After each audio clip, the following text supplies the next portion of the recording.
Dear student, Sahityam competition classes YouTube channel पर आपका स्वागत है।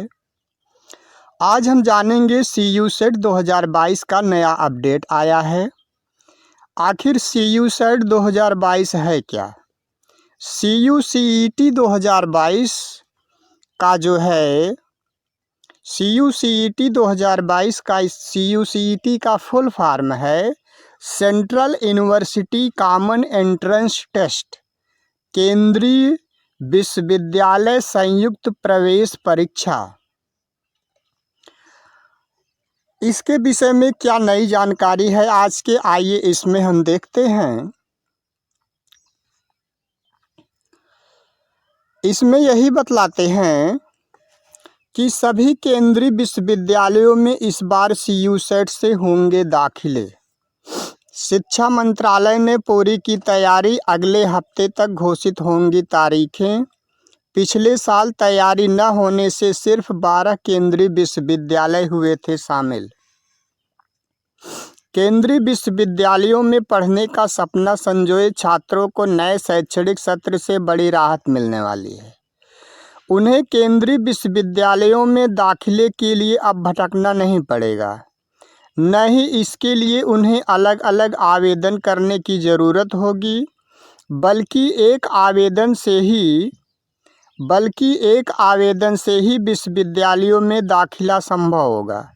शिक्षा मंत्रालय ने इस बार सभी केंद्रीय विश्वविद्यालयों में संयुक्त प्रवेश परीक्षा CU सेट के जरिए दाखिले की तैयारी पूरी कर ली है। इसकी घोषणा अगले हफ्ते तक हो जाएगी। नई राष्ट्रीय शिक्षा नीति NEP की सिफारिश के बाद शिक्षा मंत्रालय ने पिछले साल ही इसके अमल की पूरी तैयारी की थी। हालांकि उस समय सभी केंद्रीय विश्वविद्यालयों के तैयार न होने से इसे सिर्फ 12 केंद्रीय विश्वविद्यालयों में ही आजमाया गया। इसके अच्छे परिणाम भी देखने को मिले और बड़ी संख्या में छात्रों को इस व्यवस्था से पसंद के कोर्सों में दाखिले का मौका मिला। शिक्षा मंत्रालय के मुताबिक इस बार सभी 45 केंद्रीय विश्वविद्यालयों में स्नातक स्तर के दाखिले संयुक्त प्रवेश परीक्षा से ही होंगे। विश्वविद्यालयों ने भी इसकी सहमति दे दी है, साथ ही इसे लेकर अपनी तैयारी भी पूरी कर ली है। यह परीक्षा संयुक्त प्रवेश परीक्षा JEE व राष्ट्रीय पात्रता सह प्रवेश परीक्षा NET जैसी परीक्षा की तर्ज पर ही होगी, जहां मेरिट के आधार पर ही छात्रों को दाखिला मिलेगा। इस परीक्षा को कराने का जिम्मा नेशनल टेस्टिंग एजेंसी NTA के पास रहेगा। JEE मेंस व NET की परीक्षाएं भी NTA ही कराता है। मंत्रालय से जुड़े अधिकारियों के मुताबिक इसका बड़ा फायदा छात्रों व उनके अभिभावकों को मिलेगा, क्योंकि अब उन्हें दाखिले के लिए एक ही आवेदन करना होगा, साथ ही एक बार ही फीस चुकानी होगी और एक परीक्षा में ही शामिल होना होगा। इससे न सिर्फ उनके समय की बचत होगी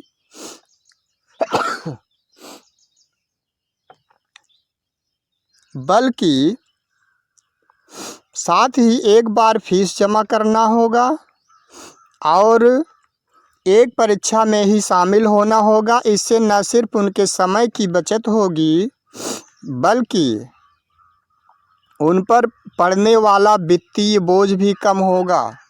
जैसे आप जो है सभी केंद्रीय विश्वविद्यालयों में अपने मन का जब फॉर्म डालते थे, लेकिन इस बार एक ही बार फॉर्म डालने से आप जो है अपने मन के अनुसार संस्था को चुन सकते हैं, विश्वविद्यालय को चुन सकते हैं। यही इसमें बतलाया गया है। और आगे ये कहते हैं कि अभी तक सभी केंद्रीय विश्वविद्यालय में दाखिले के लिए अपनी अलग अलग प्रक्रिया थी, जिसके लिए छात्रों को अलग अलग आवेदन करना होता था। दाखिले की चाह में छात्रों की ओर से कई विश्वविद्यालयों में आवेदन किया जाता था। कई बार तो वह पहले जिस विश्वविद्यालय में दाखिला मिल जाता था वहां सीट आरक्षित करा लेते हैं। बाद में पसंद के विश्वविद्यालयों में दाखिला मिलने पर उसे छोड़ देते थे। इस पूरी प्रक्रिया में बड़ी संख्या में छात्र दाखिले से वंचित भी रह जाते थे।